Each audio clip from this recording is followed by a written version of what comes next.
Hello, my name is Laura, and I'm a 31-year-old woman. I come from a family that didn't have a lot of money. We had enough to get by, but luxuries and extra outings were out of our reach. Because of this, I was determined to work hard to improve my situation. Growing up, I didn't have much time for friendships because my focus was on my studies and later on my jobs. This dedication eventually paid off when I earned a scholarship to a prestigious college. It was there that I met Bruce, who would later become my husband. We quickly became part of the same circle of friends and started dating. After 3 years together, we got married. Despite the normal highs and lows of a relationship, nothing seemed to threaten our bond. Years of hard work led me to a well-paying job that allowed me to afford luxuries I never had before. However, because Bruce earned much less, I found myself covering most of our expenses, including more than just rent and utilities. Despite this imbalance, our love for each other kept us strong and we rarely argued. Our main disagreement, however, revolved around the dream of buying a house. Owning a home was my ultimate goal. It represented success and achievement for me. Bruce shared this dream, but our financial realities were quite different. Despite our discussions, it became clear we hadn't fully understood each other's financial situations. Bruce earned significantly less than I did and had a poor credit score due to late payments and overspending. Discovering the true state of Bruce's finances after we got married was a shock, especially since we had kept our finances separate before marriage. The realization of our differing financial situations brought tension into our relationship, challenging us in ways we hadn't anticipated. Despite the financial challenges Bruce brought into our marriage, my love for him was unwavering. I couldn't imagine leaving him over money issues. As his partner, I believed in sharing not just his joys but also his burdens. This commitment led me to shoulder both our living expenses and help him tackle his credit card debts. It took a year of diligent payments and financial management to improve his credit score, even slightly. However, this dedication meant I had no chance to save money, a fact that Bruce found hard to believe. Bruce, under the impression that we had a significant savings account, was shocked and upset when he discovered we didn't. His disbelief turned into a confrontation about our financial contributions. Despite earning less and contributing little to our expenses, he questioned how it was possible for us not to have savings. I explained the reality. His debts and minimal contributions were draining our finances, preventing us from saving. Bruce argued that he didn't mind living more simply, but I reminded him of his previous dissatisfaction with budget-friendly choices. An attempt to save money by switching to generic brands had led to a week of complaints from him, proving that frugality wasn't as acceptable to him as he claimed. The conversation shifted to the topic of buying a house. Bruce couldn't understand why. With the amount we spent on rent, we couldn't afford to buy a home. I tried to explain that it wasn't that simple, especially with his credit situation.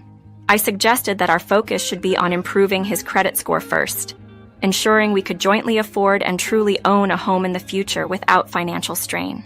I reassured him that once our financial health was in a better state, we could begin looking for our dream home together.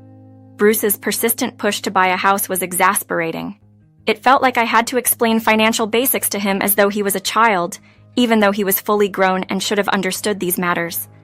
Despite any attempts to save what little money was left over each month, we were nowhere close to affording the required down payment.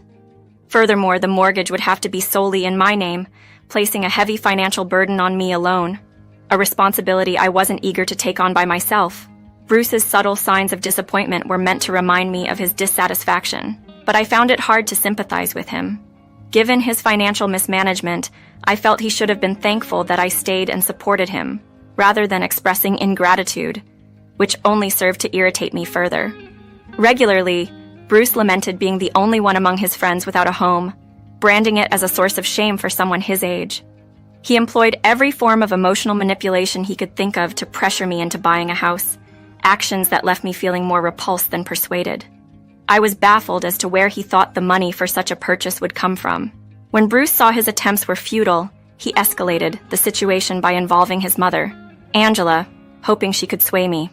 He conveniently arranged her visit while I was at work, catching me off guard upon my return. Angela's presence under these circumstances confused me. I was unaware of any significant struggle we were supposedly facing, according to Bruce. The conversation took an awkward turn when Angela mentioned the house buying issue, revealing Bruce had complained to her about it. Despite her intentions, the situation only highlighted Bruce's inability to handle our disagreements maturely. While Angela proudly stated she had raised her son to turn to her with his problems, I couldn't help but wish Bruce had approached our challenges as a partnership, rather than seeking external pressure to get his way. After a tense discussion with Angela, Bruce's mother, we reached a tentative understanding about our house-buying dilemma. Angela inquired if the resolution was to have Bruce wait another 4 to 8 years before owning a house, to which I confirmed, emphasizing that it was the practical timeline considering our financial situation. Angela questioned how I could seemingly deny Bruce like this, unaware of the full context I had shared with Bruce previously. I explained that without sufficient savings for a deposit, and considering Bruce's previously low credit scores, which I had worked hard to improve, taking on a mortgage would place an unfair financial burden solely on me. Angela challenged the notion of this burden, questioning my love for Bruce and suggesting that true love would overlook such practical concerns. While I reaffirmed my love for Bruce, I also stressed the importance of making decisions based on logic rather than emotion alone. Angela offered to lend us money for the deposit, but I declined, insisting that I wanted to purchase a house with our earnings. I mentioned that Bruce was welcome to accept her assistance if he chose, but it was not a route I was comfortable taking. Exhausted from the day's work and the heated discussion, I excused myself to unwind.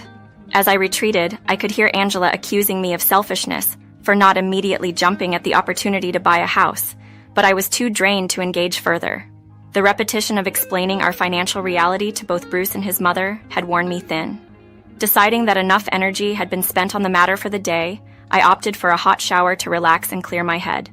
Later, sitting in the tranquility of my bedroom, I reflected on the day's events. Bruce's decision to involve his mother in our private financial debate was upsetting. I've always believed that relationship issues should be resolved internally, without dragging in outside parties, a boundary Bruce knowingly crossed. His action, aimed at pressuring me into agreeing to buy a house, struck me as a desperate and disappointing strategy. This intrusion into our personal matters left me feeling frustrated and questioning the dynamics of our relationship. Bruce's aspiration to match his friend's homeownership status underscored his reluctance to strive for financial improvement. While his friends achieved their financial goals through dedication and hard work, Bruce remained content with his entry-level job since college, viewing any career advancement as too cumbersome. Despite my efforts to encourage him to seek better job opportunities, his comfort with the status quo made any change seem daunting. Angela, Bruce's mother, questioned my willingness to carry the financial load of a mortgage alone, implying that my love for Bruce should override any practical concerns. I chose not to share with her the deeper issue at hand, Bruce's financial irresponsibility. His habit of squandering his salary on trivial items posed a significant risk to our financial stability.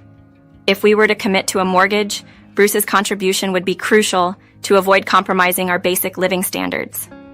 His lack of motivation to improve his job situation made me wonder about his commitment to our future together. The suggestion that I was at fault for not wanting to shoulder this responsibility alone felt unjust.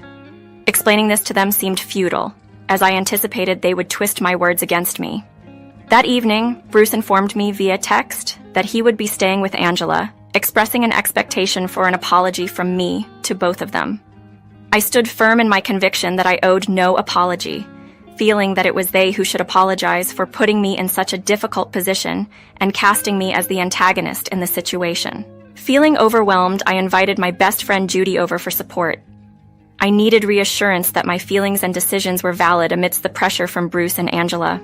Sharing the ordeal with Judy, I expressed my bafflement at their united front against me, seeking solace and understanding in a friend who could confirm I wasn't losing my grip on reality. Feeling like I was in the wrong for not having to their demands made me question myself until Judy reassured me that my logic was solid. If Bruce had been patient enough to wait a year, allowing us to save adequately, we wouldn't be in this predicament. Reflecting on our relationship, I realized Bruce's impatience and his tendency to throw tantrums if he didn't get his way had always been an issue. Early on, I tried addressing it, but it seemed my efforts were in vain as I gradually learned to just cope with his behavior. However, the current situation, his demand for a house, was beyond what I could simply accommodate. When Bruce didn't get his way, he'd sulk until I orchestrated some elaborate gesture to appease him, or he'd somehow manage to get what he wanted, likely with Angela's help. Judy speculated that Angela might attempt something drastic to secure the house for Bruce, despite already having her own mortgage. This possibility hadn't crossed my mind, but Judy's insights urged me to consider all angles and prepare for any manipulative tactics they might employ. With Bruce not returning home the following day, Judy and I took proactive steps by purchasing hidden cameras to install around our home. This decision weighed heavily on me, as I was conflicted about the lack of consent from Bruce. Yet, Judy framed it as a precaution to protect myself from potential scheming. Remembering Angela's aggressive tactics at our wedding over a minor catering mishap solidified my resolve. Her willingness to go to extremes for her advantage made me wary of what she might do to ensure Bruce got his house. As Bruce returned home the next day, I had already taken measures to safeguard myself, albeit with mixed feelings about the necessity of such surveillance in our home. This precaution, prompted by Judy's advice and my own experiences with Angela's aggressiveness, was a somber reminder of the complexities and challenges in navigating my relationship with Bruce and his mother. When Bruce returned, he chose not to speak to me, and I felt no compulsion to break the silence first. This standoff continued for several days, with Bruce opting to sleep in the guest room and avoiding me entirely. However, I couldn't help but notice an uptick in Angela's visits. At first, it was just frequent phone calls between Bruce and his mother that caught my attention. Trying to glean some insight, I checked the camera footage but found that their phone conversations were mostly one-sided, with Bruce listening to Angela. The situation escalated when Angela started visiting in person. They would seclude themselves in the guest bedroom for hours, speaking in low tones. Curiosity led me to review the camera footage from these visits, where I discovered their conversations were often filled with disparaging remarks about me. Hearing Bruce speak so negatively was painful and made me realize that our relationship was not what I had hoped it would be. A particular conversation between them stood out to me and confirmed my worst fears. They hadn't approached me for reconciliation because Angela advised Bruce against it, suggesting it would give me too much leverage. Bruce expressed his discomfort with the estrangement, lamenting that the relationship had deteriorated. Angela shared her similar past experience with her husband and hinted at having resorted to manipulation to get her way. She promised to employ the same tactics to help Bruce acquire the house he desired, asking for his compliance with her plan. This revelation was alarming. The prospect of Angela plotting something deceitful was precisely what I had feared. It was clear that they were planning to manipulate the situation to their advantage, disregarding how it would affect me. The confirmation of their scheming through the camera footage was a turning point, solidifying my decision to leave a relationship that had become so toxic and manipulative. Despite discovering the unsettling plot through the recordings, I was initially left in the dark about the specifics of Angela's plan.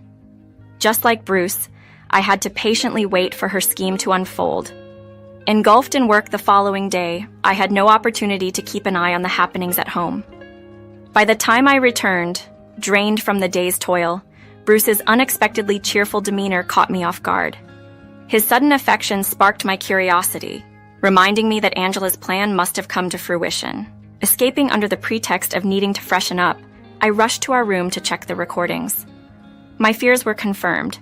Angela had manipulated documents to secure a house in Bruce's favor, deceitfully involving my bank accounts and taking out a mortgage under my name. This betrayal, risking my financial stability and credit, ignited a fury within me.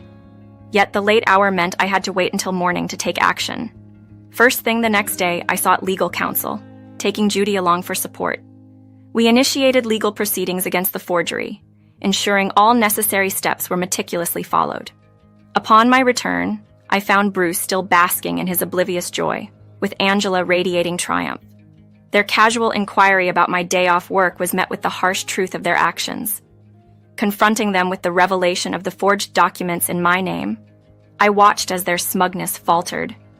Bruce's naive excitement over the house, blind to the legal and ethical ramifications of their actions, was appalling. When I challenged the morality of their choices, Bruce deflected, framing his desires for a better life as justification for their deceit. Their attempts to dismiss the gravity of their actions only deepened my resolve. The realization that Bruce valued material possessions over honesty and integrity marked a turning point. Their disregard for the consequences of their scheme, and Bruce's accusation of my having a fragile ego for objecting to their criminal actions, underscored the deep flaws in our relationship and Bruce's character. This incident crystallized the necessity of reevaluating our future together, with legal and personal boundaries firmly in place. Indeed, I did accuse them of a crime, because that's precisely what they had committed. Bruce's vague aspirations for a better life fell flat as a defense. Such motives hardly sway legal judgment. Their confidence in my lack of evidence vanished when I revealed the recorded conversation on my phone, displaying their panic-stricken faces as they realized the gravity of their actions. I informed them that legal actions were already in motion, advising them to seek legal representation promptly. With my essentials packed, I sought refuge at Judy's, stepping into a whirlwind of court appearances and legal battles. In court, Bruce and Angela attempted to paint me as the antagonist, yet no amount of vilification could excuse their act of forgery. Bruce's defense that he was coerced by Angela crumbled without evidence of any threat from her. Given Angela's history with forgery, she received an 8-year sentence, while Bruce faced 3 years. The reality of being entangled with criminals was unsettling, yet it propelled me to take measures to rectify my financial standing, successfully removing the fraudulent loan and restoring my credit score. Breaking away from my lease, I moved in with Judy, embarking on a journey to rebuild my life from the ground up. The subsequent months were a period of adjustment, marked by the dual process of healing from betrayal and navigating the aftermath of a tumultuous relationship. The divorce proceedings severed the final ties to a profoundly toxic relationship, offering a fresh start. Reflecting on the ordeal, I harbored a hope that the sentences would serve as a catalyst for Bruce and Angela to introspect and amend their ways. The end of the relationship, while painful, ushered in a phase of self-discovery and growth. Grateful for the support of friends like Judy, I am now navigating the path to recovery, embracing the lessons learned and the promise of brighter days ahead. Thank you for lending an ear to my story.